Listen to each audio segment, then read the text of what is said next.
दोस्तों, क्या प्रोस्टिट्यूशन शादी के लिए एक ऑल्टरनेटिव है? Can prostitution be an alternative to marriage? मैं आपसे एक सवाल कर रहा हूँ और बहुत सीरियसली सवाल कर रहा हूँ, यानी बिल्कुल कोई कटाक्ष में या कोई I am not just trying to prove a point here. मैं क्लियरली सवाल कर रहा हूँ। Male prostitution and female prostitution both. Male prostitution थोड़ा अलग टाइप का होता है। It is a bit different from female prostitution, क्योंकि औरतों को सेक्स करने के लिए नेसेसरी नहीं होता है कि वो गीली हो। नहीं भी गीली होती हैं तो भी लुब्रिकेंट्स के साथ वगैरह काफ़ी कुछ कर सकते हैं। There is so much they can do. लेकिन मर्द को इरेक्शन पाने के लिए नेसेसरीली अराउज होना पड़ता है। So there is a limit to how much he can do. एक प्रोस्टिट्यूट, फीमेल प्रोस्टिट्यूट दिन में 20-30 क्लाइंट्स को भी सर्विसिंग दे सकती हैं। एक मर्द शायद 2 या 3 से ज़्यादा कर नहीं सकेगा, शायद उतना भी नहीं कर सकेगा। तो there are many biological differences. लेकिन मैं सीधे से very seriously and very straight facely मैं एक सवाल कर रहा हूँ कि क्या प्रोस्टिट्यूशन शादी के लिए एक ऑल्टरनेटिव हो सकता है for the institution of marriage? अब ये सवाल करने का कॉन्टेक्स्ट क्या है? ऐसा क्यों? ऐसा अजीब सवाल क्यों? तो ऐसा अजीब सवाल मैं इसलिए कर रहा हूँ क्योंकि अतुल सुभाष के केस के बाद ऐसे एक नहीं, 2 या 3 ऐसे सवाल उठे हैं जो बेसिकली एक ही चीज़ के तरफ पॉइंट कर रहे हैं कि institution of marriage is unstable या institution of marriage is undesirable. वो शादी करना मर्दों के लिए तो बहुत ही डेंजरस है, ऐसा एक आप नैरेटिव कह सकते हो या ऐसा एक आर्ग्यूमेंट निकल पड़ा है। मैं उस आर्ग्यूमेंट को पहले थोड़े से 1-2 मिनट के अंदर कवर कर लेता हूँ। मैं उसके अगेंस्ट आर्ग्यू नहीं करना चाह रहा हूँ। मैं इनफैक्ट उसको सपोर्ट करना चाह रहा हूँ। और उसके बाद डिस्कस करते हैं prostitution and not just only prostitution. वैसे बहुत सारे और ऑल्टरनेटिव अरेंजमेंट्स हो सकते हैं क्या? That is the question. और इसके ऊपर समाज खड़ा हो सकता है। कैन इट सस्टेन सोसाइटी अगर इस तरह के अरेंजमेंट्स करें? अब नेचुरली बहुत गाली गलौच होने वाला है कमेंट सेक्शन में, ये बुड्ढे तुरंडीबाज है और ठरकी है और ठरकुल्ला है, बहुत सुनने को मिलेगा, which is okay, which is fine. तू पत्नी से रंडीबाजी करवाएगा क्या, बेटी से रंडीबाजी करवाएगा क्या, ये टाइप के पर्सनल कमेंट्स तो मिलने ही वाले हैं फॉर श्योर। तो ये सब ठीक है, this is part of the fun of being a YouTuber. चलिए, तो पहले थोड़ा सा अतुल सुभाष के बारे में। तो अतुल सुभाष के बाद हुआ ये कि वो लोग जो कह रहे थे कि institution of marriage is biased towards women, उनको एक बहुत बड़ा प्लेटफॉर्म मिल गया और उनको सुनने वाले बहुत मिले और उस नैरेटिव या उस कॉन्वर्सेशन को बहुत हवा मिली है। और ये नैरेटिव जस्टिफाइड है, क्योंकि ये सच है कि कानून का झुकाव बहुत एंटी मेल हो गया है या एंटी हस्बैंड हो गया है। ये बात कहना पड़ रहा है। ये जो कानून है, डोमेस्टिक वायलेंस एक्ट 498A वगैरह, और फिर उसके अलावा एक रेप, मैरिटल रेप वाला कानून जो कंसिडर किया जा रहा है, ये कानून को अगर हम सोचते भी हैं तो पता चलता है कि women have all the power, या फिर उस तरह से नैरेटिव है। अब whether women actually have all the power और नॉट, मैं उसको डिबेट नहीं करना चाह रहा हूँ फ़िलहाल।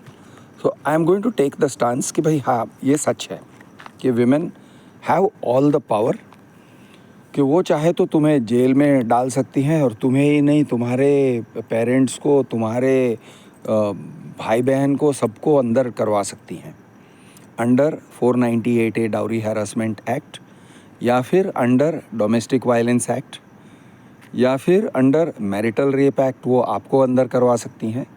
और अगर वो चाहे तो तुम्हारे फादर के ऊपर भी या तुम्हारे ब्रदर के ऊपर भी कोई एलिगेशन अगर कर देती है कि my father in law tried to rape me, my brother in law tried to rape me, उसने मोलेस्ट किया, उसने मेरे मॉडेस्टी को आउटरेज किया वगैरह वगैरह, तो उनको भी अंदर करवा सकती हैं बहुत आसानी से। और बहुत मुश्किल है इससे बचना, आउटरेजिंग ऑफ मॉडेस्टी के चार्ज से बचना बहुत मुश्किल है।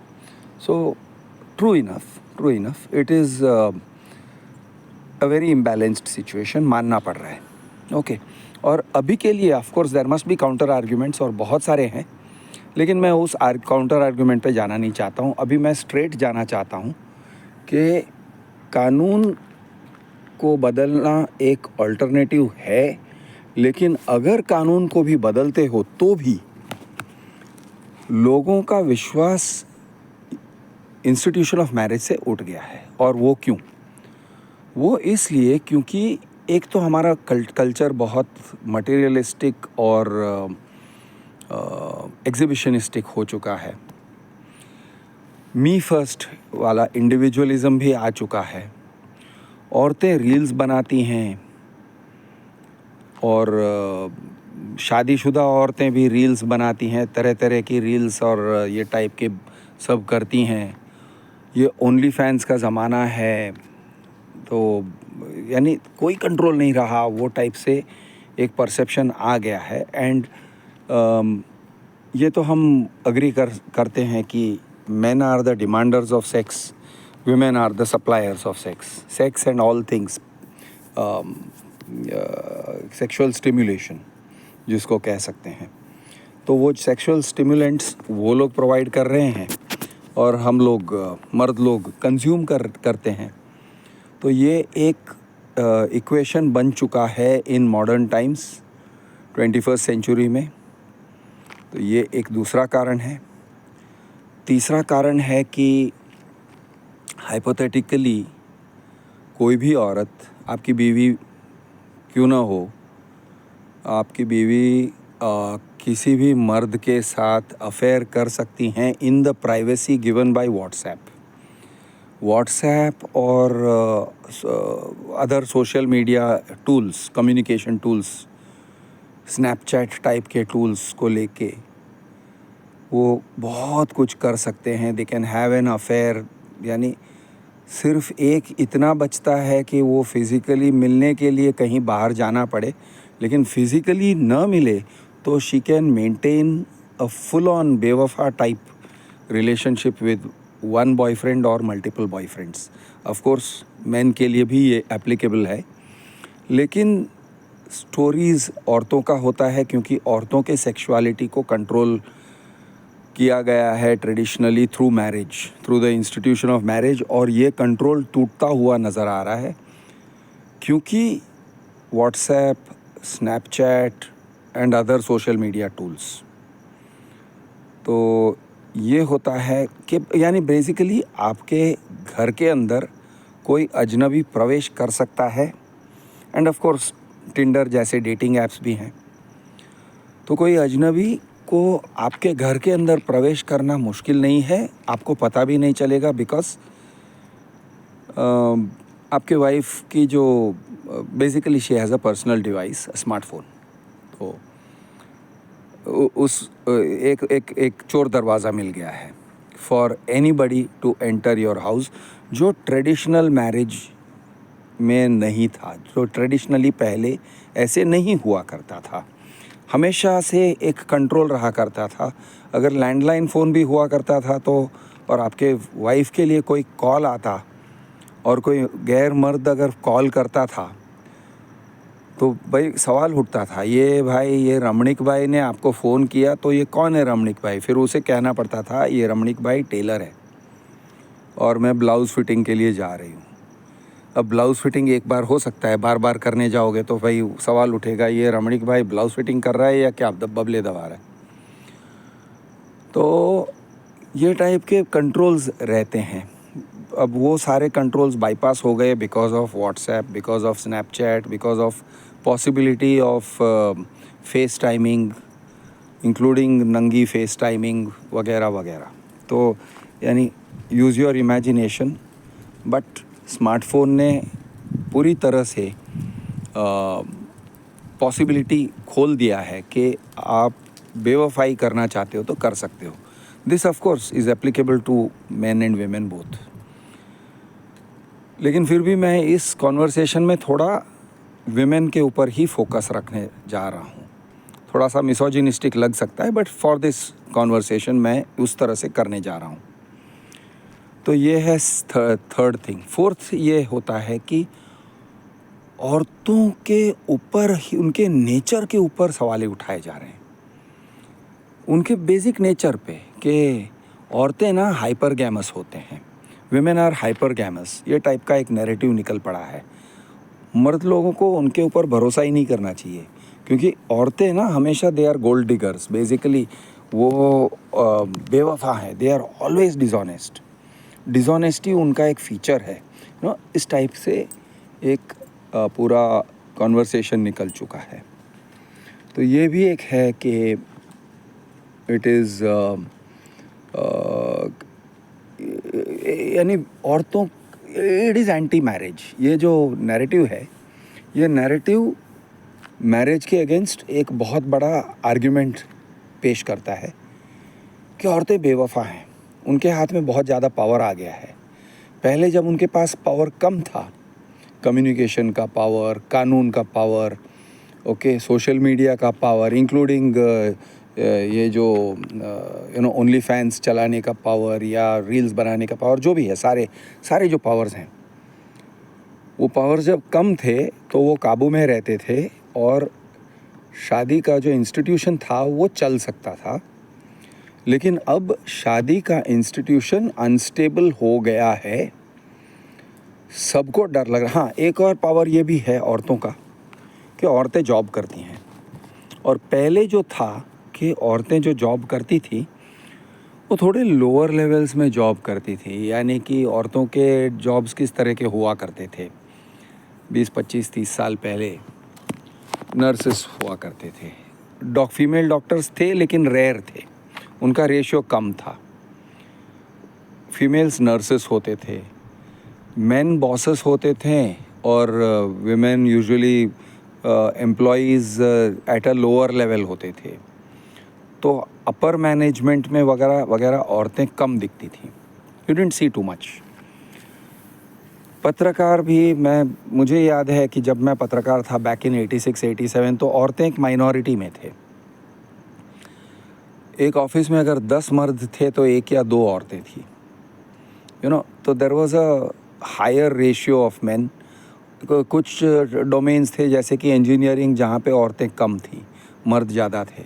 तो ऐसे बहुत सारे डोमेन्स हैं जहाँ पे अब करीब 50-50 रेशियो हो गया है. औरतों का सैलरी ऑलमोस्ट द सेम या एग्जैक्टली द सेम हो जाता है. एक वेज डिस्क्रिमिनेशन जो रहा करता था बिटवीन मेन एंड वेमेन, वो भी नहीं रहा. तो इस तरह से औरतों के हाथों में इकोनॉमिक पावर आ गया है. तो जब इकोनॉमिक पावर आ गया है तो वो टर्म्स डिक्टेट करते हैं, वो फाइट करते हैं, वो कहते हैं हमें इक्वालिटी चाहिए, वो कहते हैं हम इक्वल हैं, वो कहते हैं हम इक्वल हैं. तो वो जो फेमिनिज़म था पहले का कि औरतें अनइक्वल है, हम नीचे से फाइट कर रहे हैं, we are the underdogs fighting for equality, अब वो कुछ और हो गया है. फेमिनिज़म का जो नैरेटिव है वो कुछ बदल गया है और थोड़ा बहुत कंफ्यूजिंग भी हो गया है. क्योंकि अब ऐसे नहीं है कि we are underdogs fighting for equality. ज़्यादातर आपको देखने को मिलता है कि नहीं, वी आर नॉट अंडरडॉग्स, हम तो एकदम इक्वल हैं, लेकिन अब हम मारपीट करने पे उतर आएंगे. We are uncontrollable, we are beyond the law. कुछ इस तरह के नैरेटिव्स या कुछ इस तरह के ट्रेंड्स निकल पड़े हैं कि हम कानून के ऊपर हैं और फिर भी हमें एक प्रेफरेंस मिलना चाहिए, फेवरेबल ट्रीटमेंट मिलना चाहिए, प्रेफरेंशियल ट्रीटमेंट मिलना चाहिए. यानी एक तरफ से हम इक्वल हैं और दूसरी तरफ से हम ये हैं कि हम we are more than equal. We are not just equal, we are more than equal. थोड़ा इस तरह से हुआ है. Okay, this is a narrative and this is मैं बहुत ही लूजली बात कर रहा हूँ क्योंकि इसके काउंटर्स हो सकते हैं और and we can address that also. तो खैर, ये सभी ट्रेंड्स को लेके ऐसा हुआ है कि शादी का जो इंस्टीट्यूशन है उसके ऊपर सवाल आ गए हैं। अब चलिए शादी के ऑल्टरनेटिव्स क्या हैं, तो let us look at the thing on a realistic basis. अगर मर्द शादी नहीं करेंगे तो क्या वो अपने, एक तो उनके पास ऑप्शन रहता है कि होमोसेक्सुअल बन जाओ, गे बन जाओ। अब गे होना it is not really a matter of choice. आपको अगर पसंद है तो पसंद है, आपको नहीं पसंद है, if you are not a gay guy then you don't like gay sex, you want sex with women, you don't want gay sex. तो if you want sex with women but you don't want to get married, तो क्या किस type के arrangements हो सकते हैं?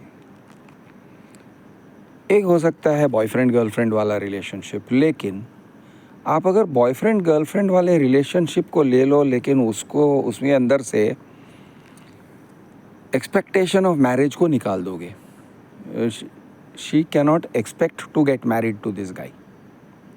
So if she cannot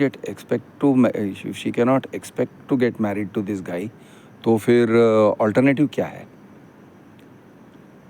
वो क्या, यानी व्हाट इज़ हर फ्यूचर? क्योंकि जब एक औरत एक मर्द के साथ फिजिकल इंटीमेसी में उतरती हैं,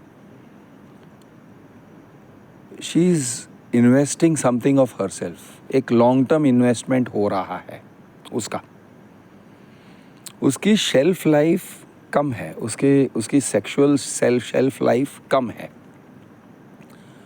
उसका सेक्सुअल शेल्फ लाइफ सिर्फ मैक्स टू मैक्स मेनोपॉज होने तक है, यानी करीब 45-50 साल के उम्र तक उसका एक शेल्फ लाइफ है। शायद उससे भी कम है, क्योंकि जब तक अट्रैक्शन रहता है, जब तक वो अट्रैक्टिव है, तब तक उसका शेल्फ लाइफ है।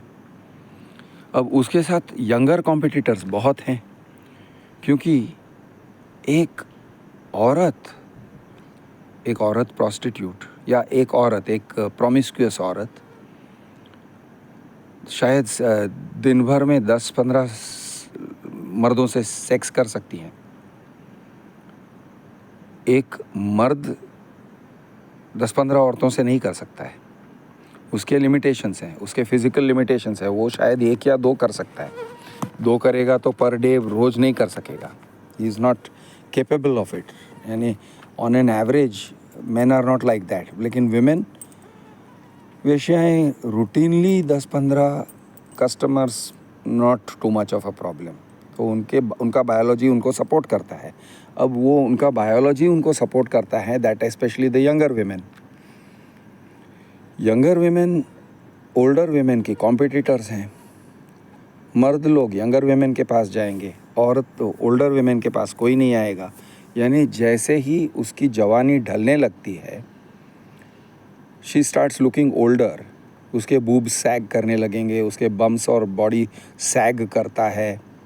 Okay, age is cruel to women. तो उनके सारे जो सॉफ्ट एंड जिगली बिट्स हैं वो सारे नीचे की तरफ झुकने लगते हैं, which is not so much of a problem for man, लेकिन औरतों के लिए तो बहुत ज़्यादा प्रॉब्लम है। तो age is not very kind to women. तो जैसे ही वो पुरानी यानी if she starts looking like old goods,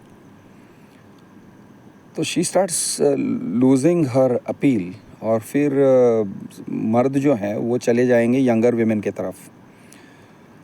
so as a girlfriend, unless and until एक मर्द का इमोशनल इन्वेस्टमेंट हो जाता है, उसके अंदर एक इमोशनल बॉन्डिंग हो जाता है, और उसके लुक्स को छोड़ के, regardless of her looks, he is going to love her and stay with her and be committed to her. जब तक ऐसा नहीं है, why she spending time with him? अगर वो कमिट नहीं कर रहा है, if he is not committing to her for the long term, तो वो सिर्फ सेक्स के लिए अगर वो है बंदा, इन दैट केस 30-40 साल के 30-35 साल तो यानी he will change his girlfriend. वो यंगर गर्लफ्रेंड की तरफ चला जाएगा और ये रह जाएगी. नाउ शी विल बी, उसका बॉडी का सो टू स्पीक सोशल वैल्यू या मार्केट वैल्यू कम हो गया है, उसकी जवानी कम हो गई है, उसके ओवरऑल लुक्स कम हो गए हैं और वाइटैलिटी भी कम हो गई है. Her ability to do anything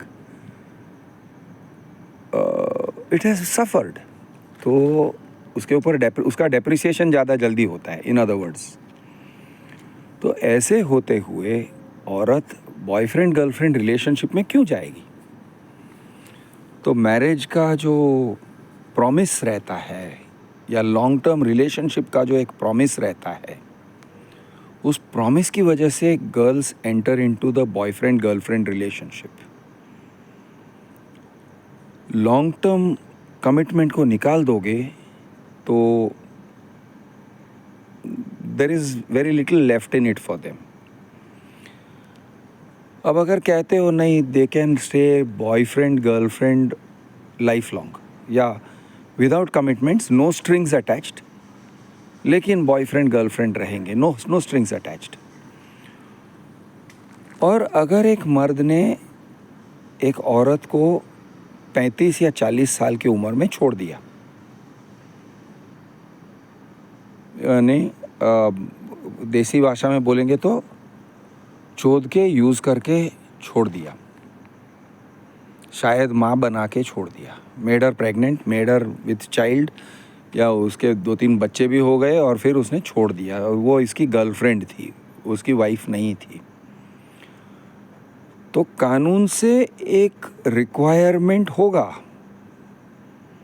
कि उसको किसी तरह से प्रोवाइड करो, चाइल्ड सपोर्ट प्रोवाइड करो, एलिमनी प्रोवाइड करो, because she is left with the children. या फिर ऐसे करना पड़ेगा कि भाई man will have to compulsorily go away with the children, बच्चे को तुम संभालो. तो इट इज़ गोइंग, यानी कुछ ना कुछ तो कानून को इंटरफेयर करना ही पड़ता है. अगर एक समाज को मेंटेन करना चाहते हो किसी तरह से, तो कानून का इंटरफेरेंस होना ज़रूरी है, नेसेसरी है, डिज़ायरेबल है. It is desirable. अब कानून इंटरफेयर करेगा तो ऐसे मैरिजेस में गर्लफ्रेंड्स को भी एक टाइप से मैरिटल राइट मिल जाता है, specially if it's a long term relationship.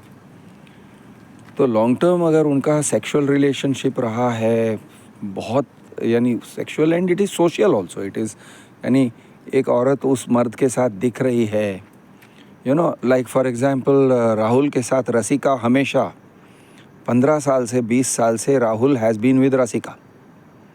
तो अब राहुल एंड रसिका का public will consider them married, कि उनका इतना लॉन्ग टर्म रिलेशनशिप है. तो अगर वो ब्रेकअप होता है तो फिर पब्लिक उसे डाइवोर्स ही कहेगी.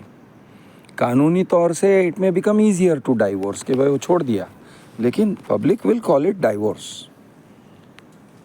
तो the incentive for a woman to carry on sexual relationship with a man is quite low if there is nothing in it for her.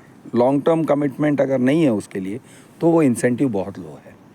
अब इसमें एक्सेप्शन कहाँ पे आता है? प्रोस्टिट्यूशन एक ऐसा ये है, अब वो कहती है मुझे आत्मनिर्भर बनना है. आत्मनिर्भर, वो कहती है मैं किसी मर्द पे निर्भर नहीं हूँ, मुझे नहीं चाहिए उसका लॉन्ग टर्म कमिटमेंट, मैं सिर्फ पैसों के लिए सेक्स करूँगी. I am going to be distant, कि भाई मुझे, अगर तुम मेरे साथ सोना चाहते हो तो buy me stuff, be my sugar daddy, या तो शुगर डैडी बनो, या फिर किसी तरह से मुझे रखेल बनाओ, ओके, मेंटेन मी. और जब तक ये सौदा चलता है, it's very clear, it's transactional. अब प्यार का एक शुगर डाल सकते हो कि भाई आई लव यू वगैरह, कहने में क्या जाता है, कह सकते हैं. और एक it's clearly a commercial deal for short term or for long term कि तुम मुझे मेंटेन कर रहे हो, तुम मेरे मटेरियल नीड्स को सपोर्ट कर रहे हो और मैं तुम्हारे साथ सो रही हूँ।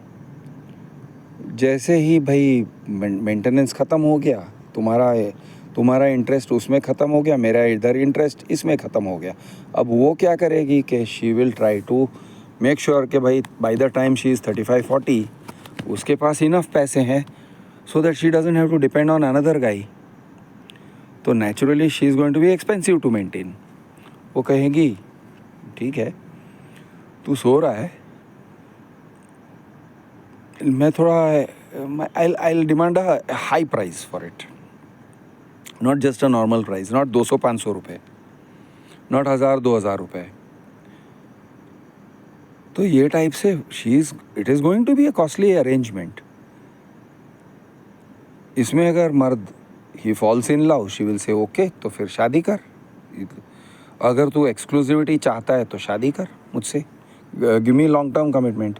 नहीं तो ठीक है तू अभी जा, मेरा दूसरा बॉयफ्रेंड आ रहा है, तू निकल, अभी सुबह का टाइम तू मेरा बॉयफ्रेंड है, दोपहर को दूसरा वाला बॉयफ्रेंड आएगा, शाम को तीसरा वाला बॉयफ्रेंड आएगा।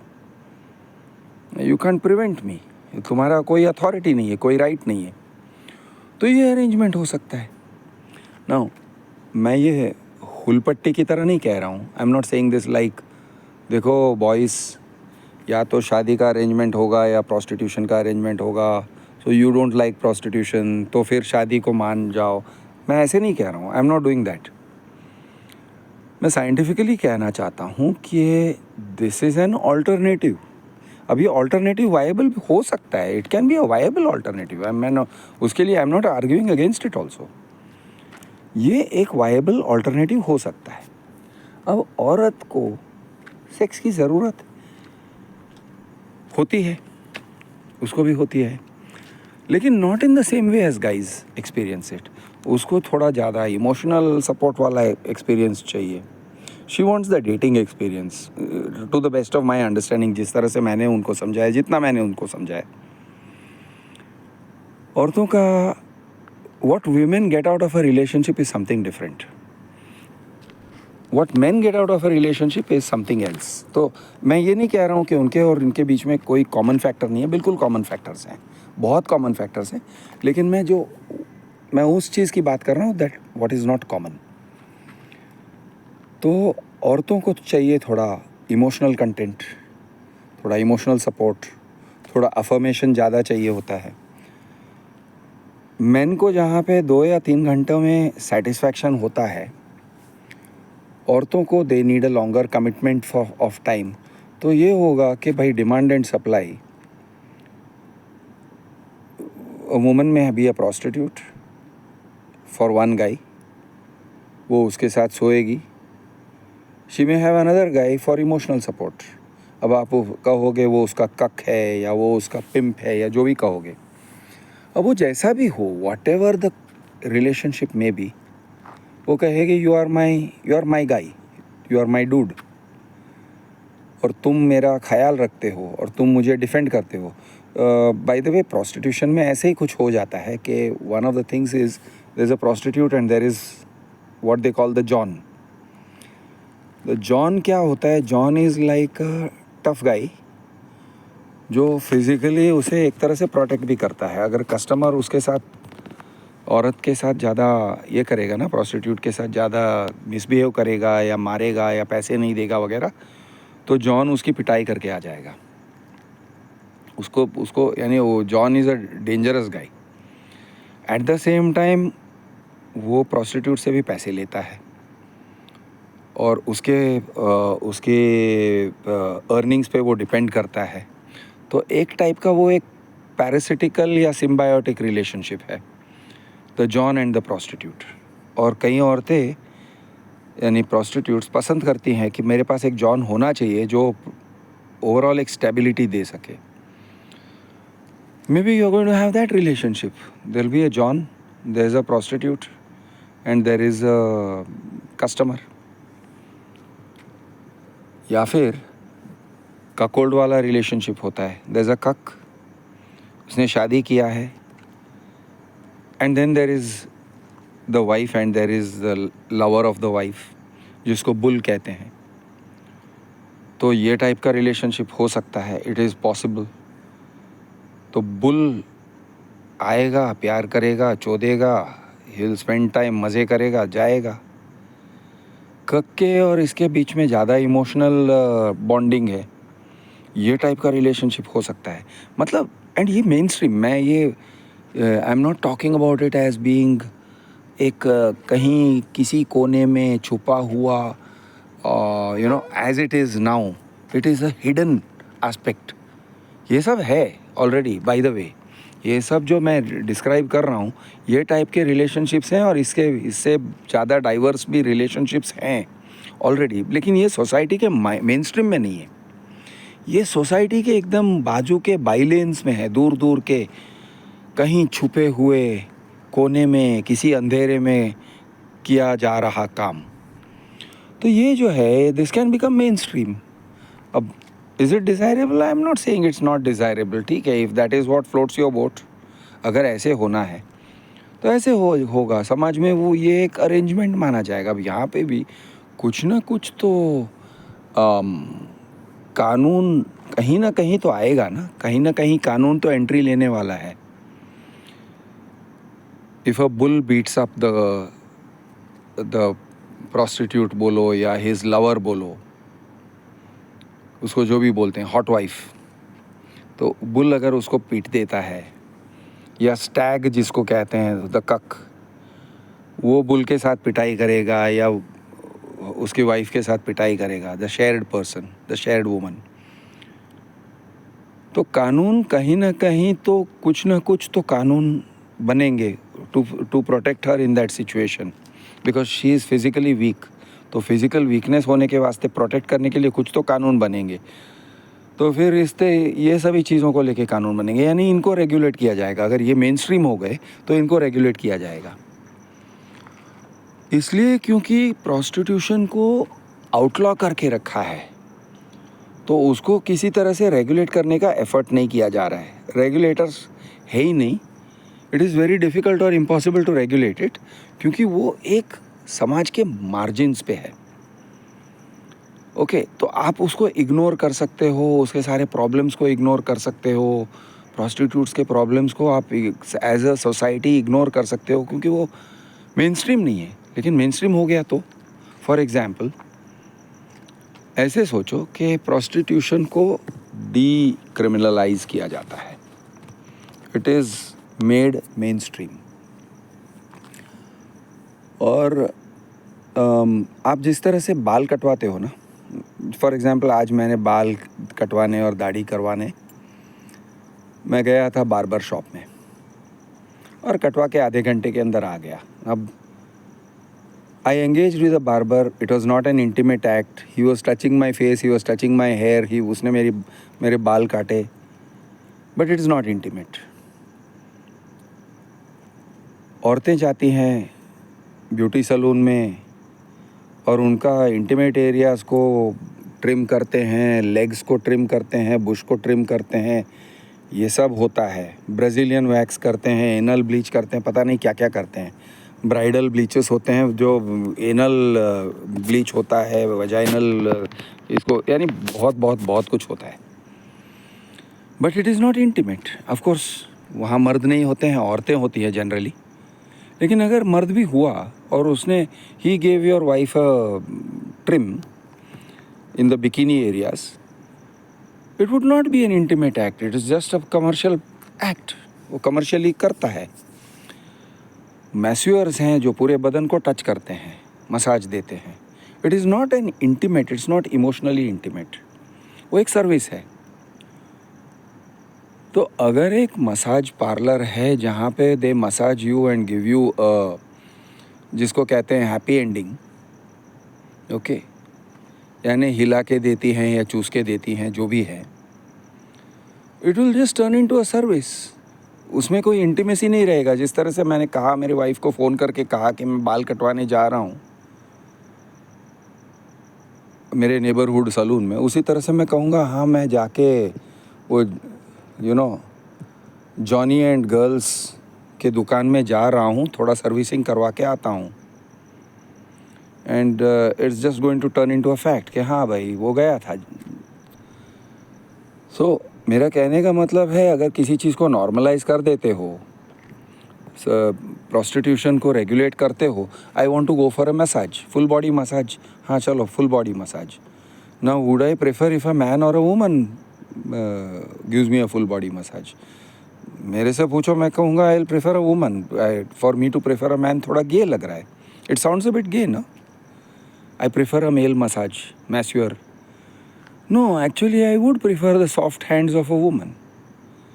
हाँ, इफ़ आई लाइक द वो जो विगर होता है एक मैन के हाथों में, वो कड़क वाला मसाज हो देने का पावर होता है, तो वुमन माइट प्रेफर के आई लाइक अ मेल मैस्योर। अब वो मेल मैस्योर क्या क्या दबाएगा, कहाँ कहाँ दबाएगा भाई, कहाँ जहाँ जब हर जगह दबाएगा, और क्या, जहाँ पे दबाने का होता है दबाएगा। It will be just a massage. और and if he masturbates her and gives her a happy ending, okay, that is still a massage ना, फिर भी तो मसाज ही तो है। आई मीन, कहने का मतलब उस चीज़ को अगर आप लेजिटिमाइज कर देते हो, डिक्रिमिनलाइज कर देते हो, कमोडिफाई कर देते हो, या उसका प्रोफेशनल बना देते हो, देर may be training classes, there may be training classes for let us call it deep massage. Okay, deep massage means massaging everything, making sure that the guy is fully satisfied. You may call it Thai massage, okay, जो, या you may call it Bangkok special. So ये type का अगर है तो भाई there will be vocational training centres for the Bangkok special. कोई diploma लेके आएगा, she is doing, she has done diploma in Bangkok special, okay, the somebody else has done diploma in deep massage, जो औरतों को satisfy कर रहा है। So तो it is just going to become a thing, it will be normalised, it will be regularised. Now if you regularise it, तो एक तो ये जो सारा जो मिस्टीक रखा हुआ है सेक्स का, इट विल बी रिमूव्ड। फिर लोगों को लगेगा हाँ यार, लेकिन I miss the intimacy of marriage, वो शादी, वो गर्लफ्रेंड, वो प्राइवेसी, वो क्या कहते हैं, एक्सक्लूसिविटी, द एक्सक्लूसिव रिलेशनशिप। हाँ, तो कुछ लोग उसको चूज़ करेंगे और वो करेंगे। So again coming back, can ये जो प्रोस्टिट्यूशन है, can it be an alternative to marriage? And the answer is yeah, sure, why not, it can be an alternative to marriage. अगर आप कह रहे हो मैरिज नहीं चलेगा, मैरिज का इंस्टीट्यूशन नहीं चलेगा, तो ठीक है ना, तो लेट, कुछ तो ऑल्टरनेटिव्स चाहिए ना आपको। या फिर आप मर्द लोग सब गोटे कटवाओगे। अब मेरा तो उम्र हो गया, सो मुझे गोटे कटवाने की ज़रूरत नहीं पड़ती है, because I don't have that uncontrollable अर्ज। लेकिन जिन लोगों को अनकंट्रोलेबल अर्ज होता है, वो क्या करेंगे, गोटे कटवा लेंगे या लोड़ा कटवा लेंगे। अरे यार, मुझसे रहा नहीं जाता, शादी करना नहीं चाहता हूँ और मुझसे रहा नहीं जाता है, तो चलो कटवा लेते हैं, सर्जिकली रिमूव द मटेरियल। हर चीज़ को निकाल दो, गोटे को निकाल दो, लोड़े को निकाल दो, या लोड़े के इरेक्टाइल मसल्स को निकाल दो, ताकि वो इरेक्टाइल फंक्शनिंग होगा ही नहीं, तो न रहेगी बाँस, न बजेगी बाँसुरी, यू नो, न रहेगा सांप, न बजेगी पुंगी। ये कर सकते हो, this is an alternative, but is it on the table, is it on the menu? It is definitely an option. और कुछ लोग शायद फिर वो ऑप्ट करेंगे कि नहीं, मुझे एसेक्सुअल बनना है, मुझे सेक्सुअल रहना ही नहीं है, मैं एसेक्सुअल बनना चाहता हूँ, और वो बन जाएंगे asexual. I am sure surgically asexual बन सकते हैं, या इंजेक्शंस लेके एसेक्सुअल बन सकते हैं। There are injections like that, chemical castration कहते हैं उसे। केमिकली, या ब्रेन को ऑल्टर करके, ब्रेन वेव्स को ऑल्टर करके, ब्रेन को शॉक थेरेपी देके, you can kill the parts of the brain which are responsible for sexual arousal. आप वो कर सकते हो, you can alter the human psyche. अब ये सब मैं कहूँगा तो आप कहोगे अरे यार, ये बहुत ही कैसा भद्दा, what a bad solution this is.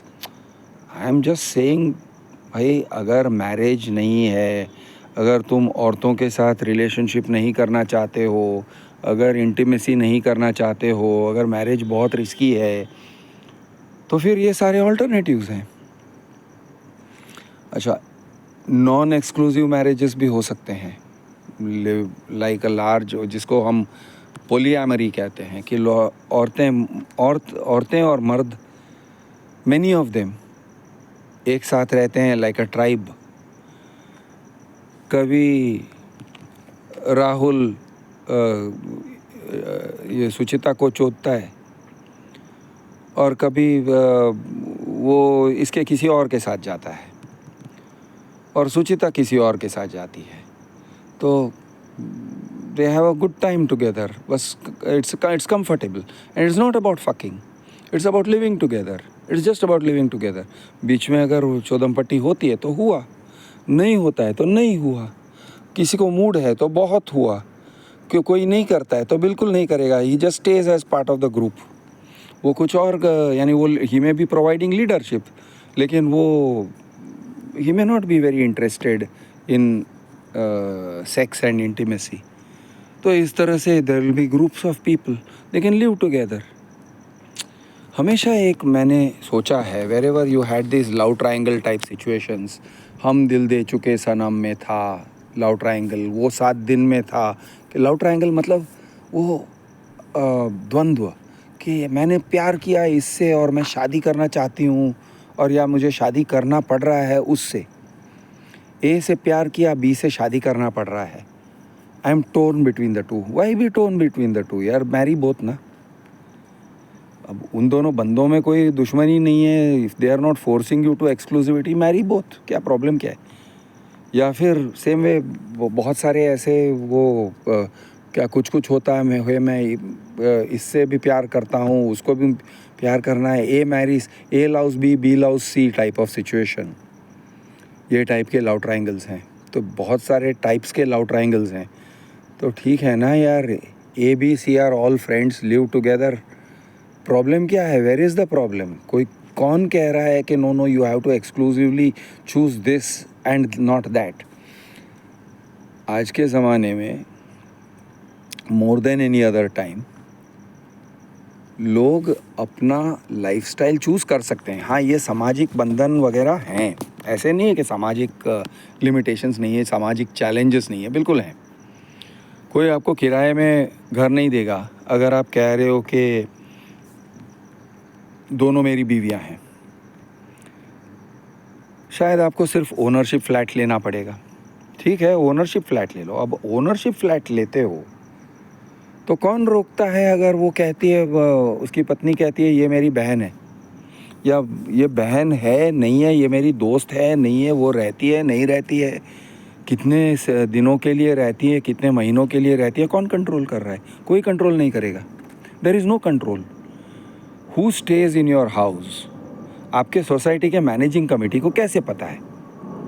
कोई जासूसी करते हैं क्या.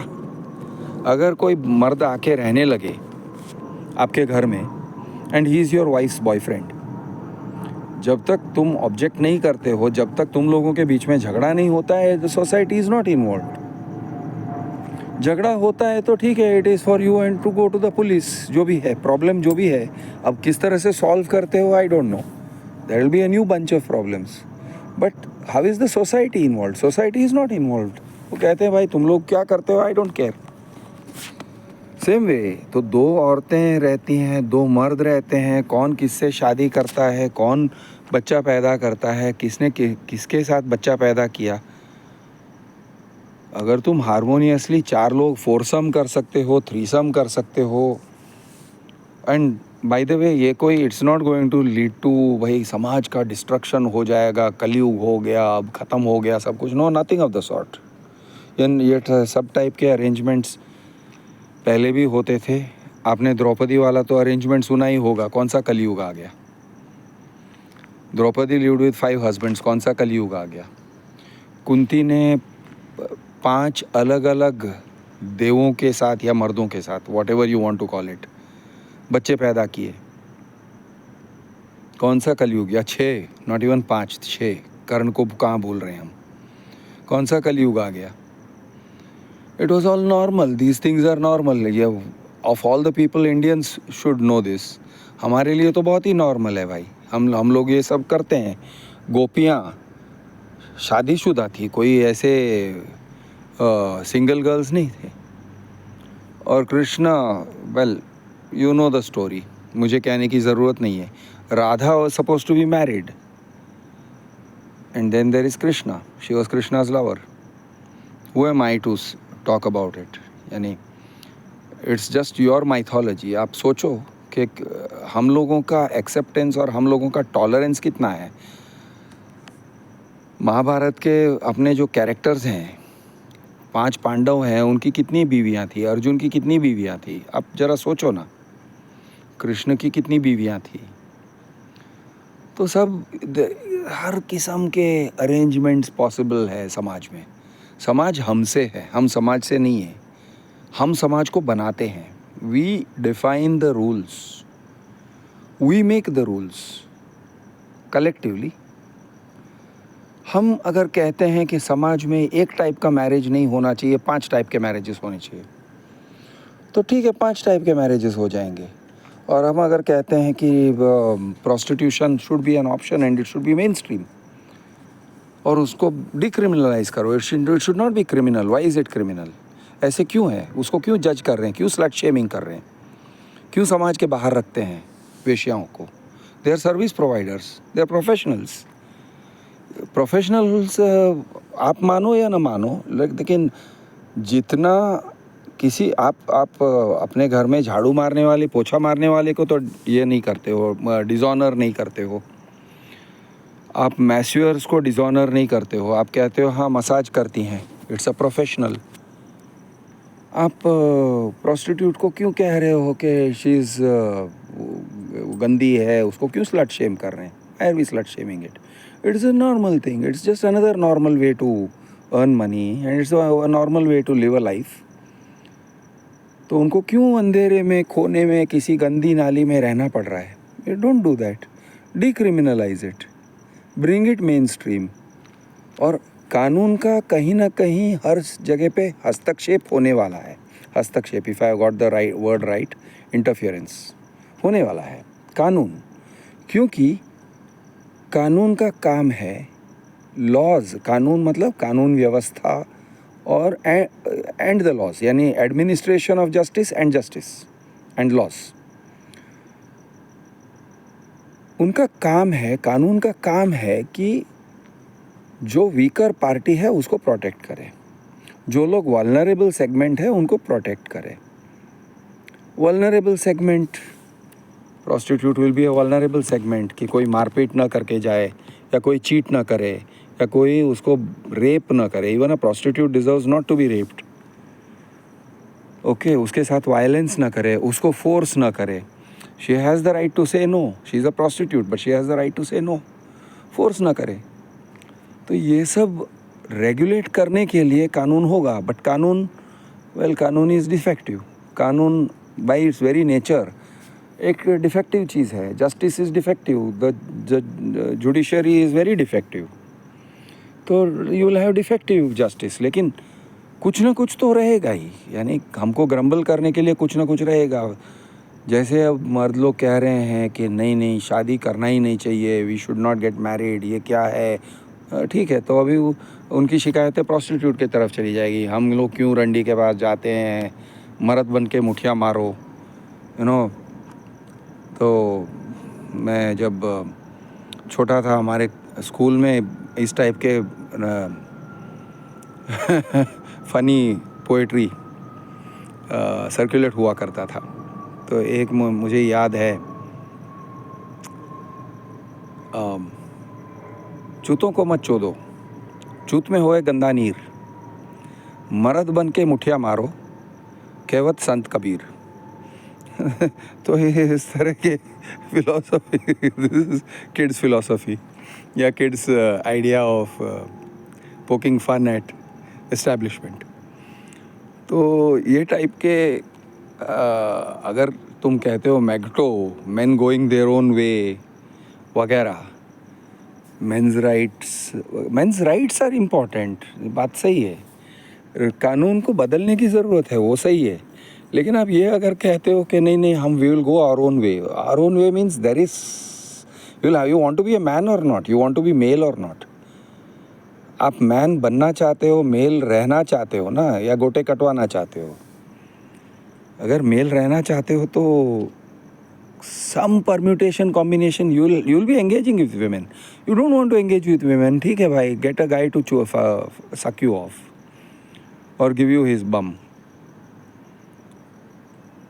that will sort it out, ठीक है। अगर then you'll have to become gay, there has to be something ना। या फिर ठीक है, डमीज को एक पिलो को चो दो, ख़त्म हो गया, पिलो में होल बनाओ और चो दो, बी अ पिलो सेक्सुअल। यानी there has to be some engagement with humanity, no? You are a human, तुम human हो, तुम कहीं ना कहीं किसी तरीके से the rules of engagement will be different, the rules of engagement may change, but you will have to engage with humanity। और अगर कहते हो नहीं नहीं मैं ये सब भी नहीं करूँगा, कुछ भी नहीं करूँगा, ठीक है, जाओ बैठो हिमालय पे चढ़ो और चोटी पे बैठ जाओ, किसी पर्वत पे बैठो, ओके, मूड आए तब हिला लेना और बैठो, पड़े रहो, अपने आप को कोई ये बता दो, ऋषि मुनि बता लो। आई मीन ठीक है, आई मे साउंड लाइक, मैं आपको ऐसे लगेगा मैं मेन की मेंस राइट एक्टिविस्ट की मजाक उड़ा रहा हूँ, लेकिन बेसिकली मैं इस चीज़ की को पॉइंट आउट कर रहा हूँ कि आप ह्यूमन हो, आप कैसे भी करोगे, आप अपने ह्यूमैनिटी को छोड़ के भाग नहीं सकते। आप डिससेटिस्फाइड हो जिस तरह से, you know the way things are, आप डिससेटिस्फाइड हो, ठीक है, you have a right to be dissatisfied. आप बदलाव ला सकते हो, यू बदलाव लाओ ना, बोलो ना कौन से किस डायरेक्शन में बदलाव लाएंगे, let us bring the change, may be in multiple directions, let's bring the change. शादी के रूल्स को चेंज करना चाहिए, चेंज करो, चलो let's change it. How do you want to change it? Exclusivity नहीं होना चाहिए, चलो एक्सक्लूसिविटी नहीं होना चाहिए, चलो ना let's change it. I mean काम करना पड़ेगा, इट्स नॉट लाइक कह दिया और हो गया, ऐसे नहीं है, इट टेक्स वर्क, करेंगे ना, लेट्स डू इट। पब्लिक को कन्विंस करना पड़ता है, एजुकेट करना पड़ता है, लेजिस्लेटर्स को एजुकेट करना पड़ता है, ट्रेंड शुरू करना पड़ता है, you have to maintain a trend, you have to fight the establishment. अब करना पड़ेगा, करेंगे, चलो let's do it. So back to the main point, Atul Subhash का जो इंसिडेंट था, it's a sad incident and I am not ridiculing Atul Subhash, I can't. और उसने जो किया एक्चुअली, हालांकि मैं ये कहूँगा कि you can not support his action, you can not support his action because you don't want people making that the model. ऐसे नहीं होना चाहिए कि सब लोग सोचेंगे मैं भी Atul Subhash, that's not the way forward.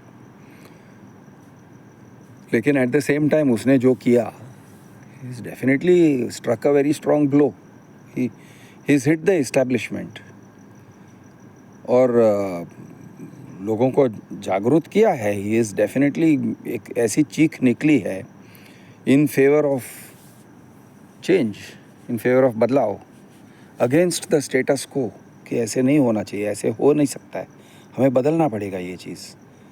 तो it's no shade on him, it is a great thing that he has done, but there has to be a reimagining of society. हमें समाज को री इमेजिन करना पड़ेगा, समाज के रूल्स को री इमेजिन करना पड़ेगा। ऑब्वियसली हर एक सिस्टम में आप जैसे भी सिस्टम को बदलते हो, सिस्टम में कुछ ना कुछ तो माइनस पॉइंट्स रहते ही हैं। ऐसा कोई परफेक्ट वर्ल्ड को आप बना नहीं सकते हो जहाँ पे सब लोग खुश हैं, जहाँ पे कोई दुख नहीं है। यानी ऐसा कोई राम राज्य नहीं है कि इट इज़ परफेक्ट, और राम राज्य में भी वो जो धोबी था वो खुश नहीं था, वो दुखी था।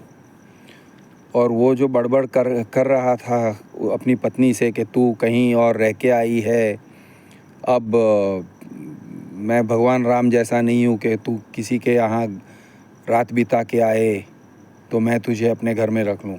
और उसके बड़बड़ाने से सीता का घर गया, सीता का घर उजड़ गया, शी गॉट किक्ड आउट। तो यानी there is no perfection, there is no, ऐसा कोई परफेक्ट दुनिया नहीं है। देर इज़ नो राम राज्य, एंड इवन राम राज्य वॉज नॉट रियली राम राज्य। कोई यूटोपिया नहीं है, यही है, ऐसा ही दुनिया है, ऐसे ही चलेगा। We are muddling through, we have to muddle through. चलिए आज के लिए इतना ही। मैं हूँ आपका दोस्त कृष्ण अर्बन नक्सल। शुभ रात्रि, गुड नाइट, शबा खैर, कल मिलेंगे।